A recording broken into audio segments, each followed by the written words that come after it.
Mga boss, ang Pilipinas ay possible na maging katulad ng Singapore kung ma-extend si PBBM ng 20 years. Ha? 20 years?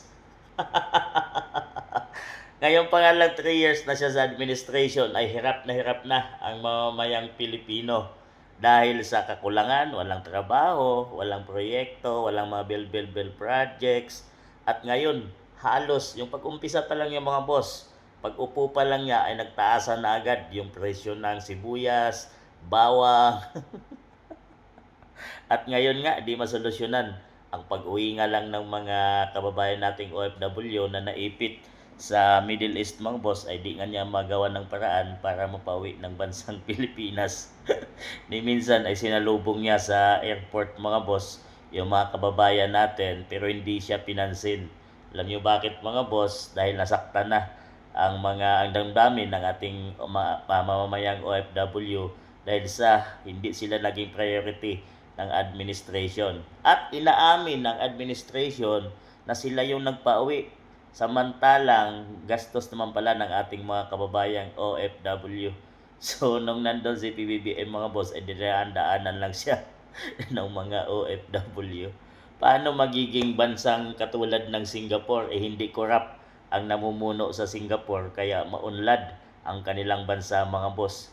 Dito sa bansang Pilipinas ay Diyos mio, male-maletang pera, billions o trillions ng pera na dapat sana ay para sa mga proyekto sa ating bansang Pilipinas. Ayun, ipinamahagi sa mga politiko, mga boss at kung sino at para maging kakampi ng administration. So yun ang ginawa ng administration ni PBBM na hanggang ngayon ay daming mga investigation pero walang nakukulong. Ang lahat ay inililihis sa tunay na punot dulo kung sino talaga ang pinuno ng corruption na ito mga boss. Hindi magiging katulad ng Singapore kahit pagawing 50 years si PBBM kung ganito ang kanyang ginagawa sa ating bansang Pilipinas. Pahirap sa mamamayang Pilipino, nagtaasan na lahat.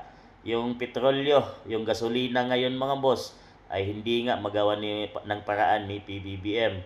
Pilipinas ang pinakaunang bansa na nagtaas agad, nag-times 2 agad ng presyo mga boss. Kahit mayroon pang stock na nabili na dati ay itinaas na nila agad. So marami yung naapektuhan, lalo na yung mga kababayan natin dahil siyempre lugi na at talagang wala nang bibiyahe. So naapektuhan na yung papasok ng matrabaho at wala nang kita yung mga kababayan nating Pilipino, samantalang hindi naman nagtaasan yung sweldo. So talagang lugi na talaga. Ano pang mangyayari? Kung patuloy na ganito ay baka magiging mahirap pa tayo sa bansa na pinakamahirap kagaya ng mga Bangladesh mga boss na talagang naghihirap yung mga kababayan natin doon. South Korea, North Korea mga boss na naghihirap yung mga mamamayan doon. Talagang dahil sa corruption ng leader mga boss na hindi masugpo ni PBBM. Samantalang isang sabi niya lang sana at gamitan niya ng kamay na bakal ay mananahimik na ang lahat.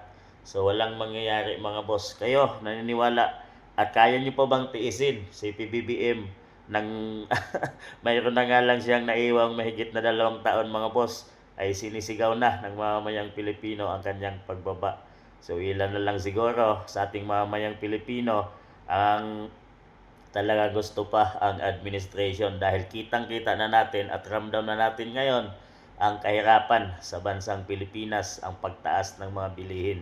So ang nabubuhay na lang ngayon mga boss, ang mga malalapit sa administration. At wala na sila ibang ginawa na mga proyekto kundi litisin si BP Inday Sara. So yun ang kanilang target hanggang 2028.